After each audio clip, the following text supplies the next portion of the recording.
오늘 산부 예배 나오신 여러분들 축복합니다. 옆에 있는 분들에게 주님 안에서 더 행복하세요, 그렇게 한번 인사하겠습니다. 주님 안에서 더 행복하세요. 더 행복하시기를 바랍니다.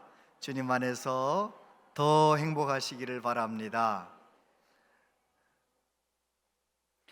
김형석 교수님, 103세가 되신 철학과 교수님이신데 행복이 뭐라고 생각하십니까? 질문했더니 교수님이 이렇게 대답을 하셨답니다. 젊은 때는 즐거움이 행복이다.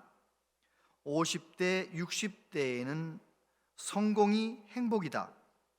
그런데 70대쯤 넘어가면 보람있게 살았는가가 행복이다. 고개가 끄덕여지더라고요. 그렇지, 젊었을 때는 그냥 즐거우면 됐잖아요. 그러나 50, 60대면 성공을 해야 행복한 거 아니겠어요? 그런데 노년이 되면 보람있게 살았느냐, 그것이 행복한 것이다. 고개를 끄덕끄덕 하다가 제가 혼자 생각했어요. 우리 예수님은 젊은 사람에게도, 중년에게도, 나이 드신 어른들에게도 참 행복을 주시는데, 그런 생각을 해봤어요. 제가 절망 가운데 있을 때 우리 예수님 제 마음 가운데 찾아오셨지요. 그때 이후로, 제가 예수님 만난 이후로 오늘까지 얼마나 행복하게 살고 있는지 몰라요. 예수님 때문에. 연세 많으신 어르신들도 예수님을 만나기만 하면 그 전에 어떻게 살아오셨는지 그거 상관없이 참 행복을 누리는 것입니다. 50대, 60대 한참 활동하는 분들, 예수님 만나면 내가 성공했느냐 실패했느냐 그거 상관없이 예수님 만나면 예수님 때문에 터질 듯한 행복이 몰려오는 것이지요. 할렐루야. 왜 그런가요? 예수님은 하나님께서 우리에게 원하시는 모든 일들을 다 이루셨어요. 우리가 죄로 인하여 이룰 수 없는 모든 일들을 하나님의 뜻을 다 이루셨어요. 사람이 되어 이 세상에 오셨고 십자가에 못 박혀 죽으셨고 부활하셨고, 그래서 예수님께서 다 이루셨어요. 그 예수님을 통해서 하나님의 사랑을 깨달은 사람, 그 사람은 예수님 때문에 참된 행복을 누리는 것이지요. 이 대림절 기간 동안 저와 여러분들이 예수님 때문에 더 행복해지시게 되기를 바랍니다. 예수님 공생애를 시작하기 전에 하나님께서 세례 요한을 먼저 보내셔서 주님의 길을 닦았지요. 주님의 길을 열게 했어요. 오늘 말씀해 보니까 세례 요한이 사역했던 시대적 배경은 디베르 황제가 통치한 지 15해, 곧 본디오 빌라도가 유대의 총독으로, 헤롯이 갈릴리의 분봉왕으로, 안나스와 가야바가 대제사장으로 있을 때에 하나님의 말씀이 빈들에서 사가랴의 아들 요한에게 임한지라. 예수님께서 역사 속에 오셨고, 이제 예수님께서 이 인류의 역사 속에서 공생애를 시작하시기 전에 세례 요한이 일을 시작하게 되었다는 것입니다. 하나님의 말씀이 세례 요한에게 임한 것이지요. 여러분, 하나님의 말씀이 임한 사람, 구약시대에는 하나님의 선지자가 되잖아요. 오늘도 하나님의 말씀이 임하는 사람, 하나님의 말씀이 내 안에 역사하는 사람, 그 사람이 하나님께 쓰임받는 사람이 되는 것입니다. 하나님의 말씀이 임하시게 되기를 바랍니다. 왕궁에 있는 사람들, 높은 사람들에게 임한 것이 아니에요. 하나님의 성전에 있는 제사장들에게 임한 것도 아니에요. 들판에 있는 요한에게 하나님의 말씀이 임했다는 것입니다. 하나님의 말씀이 임하니까 세례 요한이 얼마나 귀하게 쓰임 받습니까? 여러분, 하나님의 말씀은 능력입니다. 히브리서 4장 12절 같이 한번 읽어보세요. 시작. 하나님의 말씀은 살아있고 활력이 있어 좌우의 날선 어떤 검보다도 예리하여 혼과 영과 및 관절과 골수를 찔러 쪼개기까지 하며 또 마음의 생각과 뜻을 판단하나니. 아멘. 그렇습니다. 하나님의 말씀은 살아있는 말씀입니다. 생명의 말씀입니다. 저와 여러분의 영혼도 치료하고 몸도 치료하고 마음도 치료하는 능력의 말씀입니다. 믿으십니까? 저는 믿어요. 주일에 많은 성도님들이 다녀가시는데 하나님의 말씀을 아멘으로 받고 옥토 같은 마음으로 받는 심령들이 치유되는 거예요. 몸의 병도 치유되는 거예요. 마음의 문제도 해결되는 거예요. 말씀의 능력입니다. 디모데후서 3장 16절 17절 같이 읽어봅시다.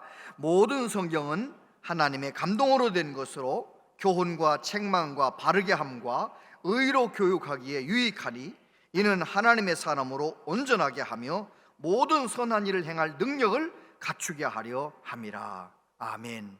말씀 속에 답이 있습니다. 말씀 속에 우리가 하나님의 자녀가 걸어가야 할 길이 있습니다. 말씀은 우리를 온전케 하는 것이죠. 말씀은 우리에게 능력을 주시는 것입니다. 말씀의 사람 되는 우리 모두 되기를 바랍니다. 말씀이 임해야 되는 것입니다. 매일매일 말씀 읽으며 말씀을 사모하는 사람이 말씀을 경험하는 것입니다. 약 30년 전에 어느 집사님이 자기 형 이야기를 하는 거예요. 저하고 일을 하는데 한참 같이 긴 시간 동안 일을 하는데 형에 대한 간증을 하는 거 있잖아요. 자기 형이 서울대 병원에 가서 건강검진을 했는데 자꾸 피를 토하는 기침을 해서 가서 봤더니 폐암 말기라고. 방사선과 의사 선생님이 형 친구였는데 형에게는 너 폐결에 걸렸다, 집에 가서 좀 좋은 음식 좀 많이 먹어라 그래 놓고 가족들 따로 불러가지고 장례식 준비하라더래요. 그래가지고 믿음이 열심인 동생 집사님이 자기 형님을 자기 집에 모셔와가지고 그 당시에는 40일 특별 새벽 기도회 그런 거 했어요. 40일 특별 새벽 기도회에 매일마다 맨 앞자리에 앉혀놓고 목사님 말씀 듣게 했대요. 어떻게 됐을까요? 기적이 일어난 거죠. 그분이 그 간증하는 거예요. 목사님 세상에 특별 집회 끝난 다음에 가서 똑같은 병원 그 형님 친구한테 가서 진찰을 했는데 무슨 약을 먹었느냐 뭐 했느냐 물어보더니 우리 형님 그냥 우리 집에서 식사하면서 동생 집에서 식사하면서 새벽에 가서 앞자리에 앉아서 말씀 들었다. 병이 없어졌더래요. 폐암 말기였는데 폐가 깨끗해졌다는 거예요. 믿어지지가 않잖아요. 근데 그 방사선 찍어본 그 친구가 의사 선생님이 집사님은 집사님인데 왜 그냥 술도 먹고 담배도 피고 막 할 거 다 하면서 교회만 다니는 집사님 있잖아요. 그런 집사님이었대요. 그런데 그 사건 있은 다음에 그 형님 친구 집사님이 술 담배를 끊어버렸다 그런 간증을 저한테 하더라고요. 이야, 놀라는 척이라도 좀 해보세요. 놀랍잖아요. 말씀이 임하면 치료가 되는 거예요. 근데 내가 치료가 되고 내가 새로워지면 나만 좋아지는 것이 아니고 나 때문에 또 다른 사람들이 놀라운 은혜를 받게 되는 것이지요. 세례 요한에게 말씀이 임했습니다. 세례 요한 때문에 얼마나 많은 사람들이 하나님께로 돌아옵니까? 그가 하나님 말씀이 임한 다음에 어떻게 사역을 합니까? 오늘 보니까 회개를 선포하는 거예요. 왜요? 회개하면 되니까요. 3절에 보면 요한이 요단강 부근 각처에 와서 죄사함을 받게 하는 회개의 세례를 전파하니. 회개의 세례를 전파했대요. 왜 그랬을까요? 하나님께서는 왜 예수님 앞서서 세례 요한을 보내셔서 회개의 복음을, 회개의 말씀을 선포하게 하셨을까요? 여러분, 아까도 말씀드렸듯이 예수님께서 다 이루실 것이니까 우리가 해야 할 일은 내가 죄인임을 깨닫고 내가 죄인임을 인정하고 하나님 앞에 회개하는 것, 그것이 우리가 해야 할 일이에요. 내가 죄인임을 깨닫고 회개하고 하나님 앞에 엎드리면 하나님께서 저와 여러분에게 예수 그리스도를 인격적으로 만나는 은혜, 예수님 안에서 모든 것이 새로워지는 은혜를 허락하시기 때문에 회개하면 되는 것입니다. 성경에 보면 기록된 바 의인은 없나니 하나도 없으며, 여러분 세월을 어느 정도 살아보신 분들은 알잖아요. 세월이 가면 갈수록 죄가 없어집니까? 아니면 죄는 그냥 늘 여전히 내 안에서 역사합니까? 내 안에 죄악의 본성이 있는 거예요. 아담이 죄인이니까, 아담과 난 아담의 후손이니까 죄인이다, 맞는 말이죠. 근데 그건 이론이고요, 실제적으로 살아보면 내가 죄인이에요. 저도 제 스스로를 생각할 때 하나님 정말 애쓰신다, 나 같은 죄인을, 나같이 무능한 사람을 주의 종으로 쓰시느라고 하나님이 너무 애쓰신다, 그런 생각할 때가 많아요. 여러분은 안 그러세요? 저만 죄인이에요? 다 허물이 많잖아요. 예수님 믿으면서도, 하나님의 자녀라 하면서도, 주의 종이라 하면서도 자주 넘어지는 거예요. 여러분, 우리가 죄인이기 때문에 그래서 예수님은 오신 거예요. 누가복음 19장 10절에 보면 인자가 온 것은 잃어버린 자를 찾아 구원하려 함이니라. 누가복음 5장 31절 32절 같이 한번 읽어보세요. 예수께서 대답하여 이르시되 건강한 자에게는 의사가 쓸데없고 병든 자에게라야 쓸데있나니 내가 의인을 부르러 온 것이 아니요 죄인을 불러 회개시키려 왔노라. 아멘. 내가 예수님 믿는 믿음의 사람이 되는 것은 내가 죄인임을 인정할 때 믿음의 삶이 시작되는 거예요. 그리고 내가 신앙생활을 하면서도 하나님 앞에 죄에 수항하고 부끄럽고 넘어진 그 순간들을 안 그런 척하는 것이 아니라 하나님 앞에 올 때마다, 하나님 앞에 엎드릴 때마다 내 죄를 내어놓고 회개하는 사람, 하나님 앞에 고백하는 사람, 그래서 내 죄 문제를 가지고 나를 위해 피 흘려 죽으신 예수님 앞에 다시 나아가는 사람, 그 사람이 예수님을 경험하게 되는 것이지요. 그래요, 세례 요한은 회개의 세례를 전파했다는 것입니다. 회개하는 것이 주님이 내 마음 가운데 오시는 주님의 길을 준비하는 거예요. 여러분, 이번 대린절 기간은 지나는 동안 하나님 앞에, 하나님 내가 성령의 도우심 가운데 온전히 회개하길 원합니다, 그렇게 회개의 열매를 맺으시게 되길 바랍니다. 그렇게 회개하면 어떤 일이 생깁니까? 예수님이 내 안에 오시는 거예요. 예수님 내 마음을 고쳐주시지요. 누가복음 3장 4절에 보니까 선지자 이사야의 책에 쓴 바 광야에서 외치는 자의 소리가 있어 이르되 너희는 주의 길을 준비하라, 그의 오실 길을 곧게 하라. 모든 골짜기가 메워지고 모든 산과 작은 산이 낮아지고 굽은 것이 곧아지고 험한 길이 평탄하여질 것이요. 세례 요한은 이사야서의 말씀을 인용하면서 회개하라는 거예요. 회개하라, 천국이 가까웠느니라. 회개하면 어떤 일이 일어난다고요? 예수님이 내 마음 가운데 오시는 길을 잘 준비하면 주님이 내 안에 오셔서 내 마음 가운데서 일하신다는 거예요. 여러분, 우리는 내 마음을 나도 잘 모를 때가 많아요. 그래요, 안 그래요? 내 마음 나도 모르게, 유행가 가사만 그런 게 아니라 진짜 내 마음을 내가 잘 모를 때도 있잖아요.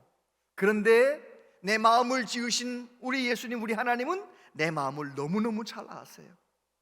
일단 예수님이 내 마음 가운데 들어오시기만 하면 내 마음에서 내 삶의 주도권을 가지고 일하실 수 있도록 주님께 내 마음을 맡기면 주님이 내 마음을 아시고 내 마음을 치료하시는데요, 모든 골짜기 같은 마음, 골짜기 같은 마음은 메워주신대요. 골짜기 같은 마음이 어떤 마음일까요? 골짜기 같은 마음은 열등감 가진 마음, 상처받은 마음, 그런 마음들이에요. 살다 보면 열등감이 생길 때도 있고 또 살다 보면 상처를 주고받으면서 마음이 푹푹 패일 때가 있잖아요. 상처받은 마음 그대로 가지고 나아갈 때 상한 마음을 우리 하나님은, 우리 예수님은 만져주시는 거예요. 메꿔주시는 거예요. 그리고 높아진 마음, 산과 작은 산, 높아진 마음이 있어요. 아담 이후로 모든 사람은 교만이라는 죄가 안에 들어있어요. 그래서 누가 잘난 체 하는 꼴을 못 봐. 왜요? 내 안에 잘난 체 하는 죄가 있기 때문에 누가 잘난 체 하면은요, 눈꼴 사나마 못 보겠는 거예요. 왜요? 내 죄가 내 안에 있으니까 그 죄가 보이는 거예요. 내 안에 겸손함만 가득한 사람은요, 교만한 사람 봐도요 그냥 넘어갈 수 있는데, 교만함이 있는 거예요. 교만의 죄악이 있으면 하나님의 은혜를 받을 수가 없잖아요. 교만의 죄는 하나님의 은혜의 스위치를 내리는 거예요. 겸손은 하나님의 은혜의 스위치를 올리는 거예요. 저와 여러분들이 마음이 교만하면 얼마나 불행합니까? 하나님의 은혜를 받지 못하니까요. 그런데 예수님이 내 마음 가운데 오시면 내 마음의 높아진 마음을 깎아버리시는 거예요. 낮아지게 만드시는 거예요. 예수님 닮아서 온유하고 겸손하게 만드시는 겁니다. 생각해 보세요. 나 같은 죄인을 위하여 예수님이 십자가에 피 흘려 죽으셨다. 예수님 갈보리 그 피의 은혜로 내 죄 사함 받았다. 그거를 깨달은 사람이 어떻게 교만할 수 있겠어요? 겸손하게 되는 거지요. 뿐만 아니라 예수님은 굽은 마음을 고다지게 만드신대요. 마음이 삐뚤어진 사람은요, 모든 게 다 삐뚤게 생각해요. 내가 좋은 말을 했는데도 삐뚤게 받아들인다니까요. 예를 들어 제가 집사님을 하나님이 많이 사랑하셔요, 그렇게 마음이 삐뚤어진 집사님한테 얘기하면 뭐라는지 아세요? 속으로, 집사님이 나한테 말은 하지 않고 속으로 뭐라고 하느냐면, 하나님이 나를 사랑하시는 내가 이 모양으로 살아요? 하나님의 말씀을 듣고 삐딱하게 생각하는 거예요. 왜요? 마음이 삐뚤어져 있으니까. 그런데 우리 예수님께서 내 마음 가운데 일하시면 그 삐딱했던 마음이 고다지는 거예요. 반듯한 마음이 되는 거예요. 할렐루야. 그래서 말씀이 들릴 때마다 말씀이 제대로 들리는 것이죠. 여러분, 삐딱한 마음들, 굽어진 마음들 다 예수님은 펴신답니다. 뿐만 아니라 예수님은 험한 마음을 평탄하게 만드신대요. 험한 길이 어떤 길입니까? 험한 마음은 사나워진 마음. 어떤 사람은 진짜 사납게 말하는 사람이 있어요. 마음이 사나우니까 말도 사납게 하는 거예요. 아주 그냥 서슬이 푸른 칼처럼 말을 그렇게 아주 말을 무섭게 하는 사람이 있어요. 그런데요, 그 사람은 말도 그렇게 하지만 자기 스스로도 외로워요. 왜 그럴까요? 말을 사납게 하는 사람에게 누가 친구가 다가가겠어요? 말을 사납게 하는데 자기는 성질대로 말하고 자기는 또 외로워. 마음을 나눌 사람이 없으니까요. 여러분, 그런데 예수님이 내 마음 가운데서 일하시면 마음이 험한 사람이라도 험한 마음을 평탄하게 만들어 주시는 거예요. 할렐루야. 마음이 치유되면 모든 것이 다 치유되는 것입니다. 마음이 치유되어서 내 마음이 새 마음이 되면, 예수님이 역사하신 마음이 되면 마음 가운데 감사가 있고 기쁨이 있고 얼마나 좋은지 몰라요. 저와 여러분에게 그런 은혜, 성령 충만한 은혜가 있게 되기를 바랍니다. 그럼요. 우리가 자녀들에게 어떤 유산을 물려줘야 할지, 아파트를 물려줘야 할까요? 돈을 좀 물려줘야 할까요?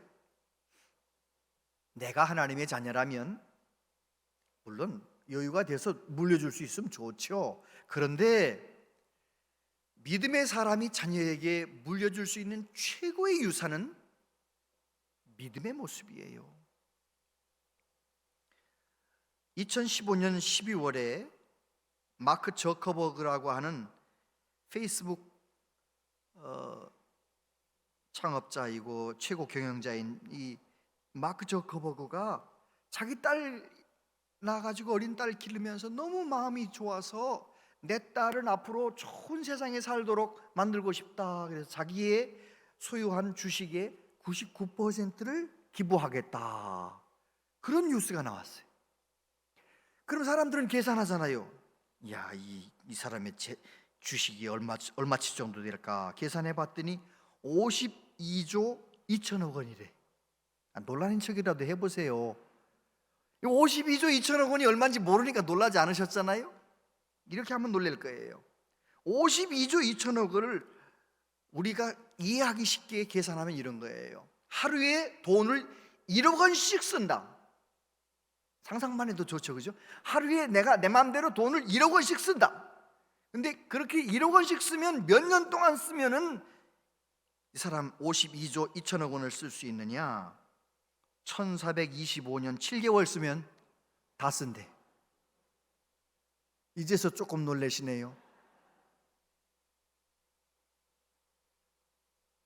그 뉴스를 보고 이야, 참 정말 좋은 아빠다. 내 딸이 앞으로 더 좋은 세상에 살고 싶어서, 사는 걸 보고 싶어서 재단을 만들어 가지고 거기에다가 자기 주식의 99%를 거기다 기부하겠다. 그런데 여러분, 우리의 사랑하는 자녀들에게 우리가 보여줘야 할 최고의 물려줘야 할 재산은 내가 예수님 만난 마음, 예수님 내 마음 가운데 모시고 예수님 만난 인격, 예수님 만난 마음으로 살아가는 거예요. 우리의 자녀도 언젠가는 50대를 살고 우리의 자녀도 70대를 살아갈 거 아니겠어요? 그런데 50대 때 우리 아버지가, 70대 때 우리 아버지가 예수님 안에서 그렇게 행복하게 사셨지, 늘 예배하며 사셨지, 그런 모습을 보여주면 자녀들은 본대로 사는 거예요. 자녀들에게 그런 믿음의 모습, 내 마음이 온전히 치유되어서 정말 새 모습으로, 새로운 피조물로 살아가는 그런 아름다운 믿음의 모습을 물려주는 우리 모두 되시기를 바랍니다. 그래요. 그렇게 되면 어떤 일이 생깁니까? 나를 통해서 사람들이 하나님을 보게 되는 거예요. 모든 육체가 하나님의 구원하심을 보리라 함과 같으니라. 하나님의 꿈이에요. 하나님의 꿈은 어떤 것이냐? 때가 되어 하나님의 아들 예수님이 이 세상에 탄생하시면 그 예수님을 회개하고 예수님을 믿고 마음 가운데 예수님을 왕으로 모시고 주님으로 모시고 마음이 치유되고 마음이 새로워져서 그 사람으로 인해서 많은 사람들이 하나님의 구원하심을 보게 만드는 것. 그래서 먼저 예수 믿고 구원받은 그 사람 때문에 또 다른 사람들이 구원받는 것, 그것이 하나님의 꿈이에요. 그래서 하나님께서는 600년 전, 700년 전 예수님 탄생하시기도 전에 이사야를 통해서 예언하게 하셨어요. 주의 길을 준비하라, 회개하라, 예수님을 영접하라. 예수님 내 안에 오셔서 일하시면 내가 그렇게 마음이 치유된 좋은 사람이 된다는 것입니다. 여러분, 우리 이웃들은, 교회 안 다니는 사람들은 우리가 온양제일교회 한 주일에 몇 번 오는지 신경이나 쓸까요? 안 쓸까요? 관심 없어요. 우리가 성경 1년에 몇 번 읽는 거 관심이 있을까요? 없을까요?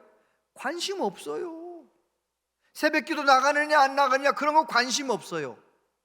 세상 사람들은 그리스도인들을 바라볼 때 무엇에 관심이 있느냐?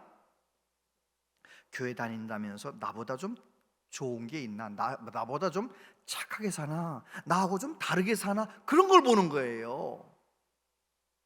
그런데 세상 사람들이 볼 때 우리 한국교회 그리스도인들이 그렇지 못한가 봐요. 예배는 드리는데 세상에 나가 살 때는 똑같이 성질 부리고 똑같이 욕심 부리고 똑같이 잘난 체 하고, 그러니 세상 사람들이 볼 때 너나 나나 똑같다고 생각하고 교인들을 이렇게 무시하는 거죠. 아니에요. 저와 여러분들은 예수님 내 안에 모시고 착한 사람, 세상 사람들을 감동시키는 사람 되어야 할 줄로 믿습니다. 마태복음 5장 16절, 이같이 너희 빛이 사람 앞에 비치게 하여 그들로 너희 착한 행실을 보고 하늘에 계신 너희 아버지께 영광을 돌리게 하라. 베드로전서 2장 12절 같이 읽어보세요. 시작. 너희가 이방인 중에서 행실을 선하게 가져 너희를 악행한다고 비방하는 자들로 하여금 너희 선한 일을 보고 오시는 날에 하나님께 영광을 돌리게 하려 함이라. 할렐루야. 그래요. 예수님 믿는 사람들은 어떻게 살아야 합니까? 내 마음 가운데 예수님이 오셔서 일하실 수 있도록. 예수님 내 마음 가운데 오셔서 일하시면 내가 그동안 사나운 마음으로 살아왔다 할지라도 예수님 내 마음 만져주시면 험한 마음이 평탄해지는 거예요. 교만했던 마음도 온유해지고 겸손해지는 거예요. 착한 사람 되는 거예요. 나도 놀라지만 이웃 사람들도 놀라는 거예요.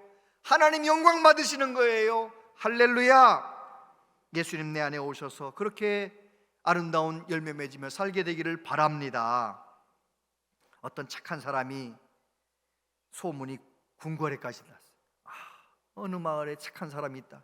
임금님이 너무너무 기특한 소문 들어서 내가 무슨 상을 줄까 그렇게 물어봤더니 이 착한 사람이 아유, 제같이 부족한 사람이 임금님한테 원하는 거 하나도 없습니다. 그런데 제가 임금님 우리 집에 한 번만 오셔서 저희 집에서 하루 저녁만 주무시고 가시면 더 바랄 게 없습니다.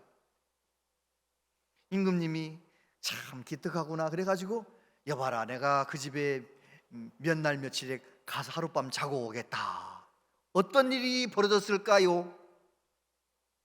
신하들이 그 동네 길 다 닫고, 임금님이 오실 길을 다 닫고 그 임금님이 하루 저녁 묵으실 그 집을 대궐같이 새로 짓고 임금님 모셨다는 거예요.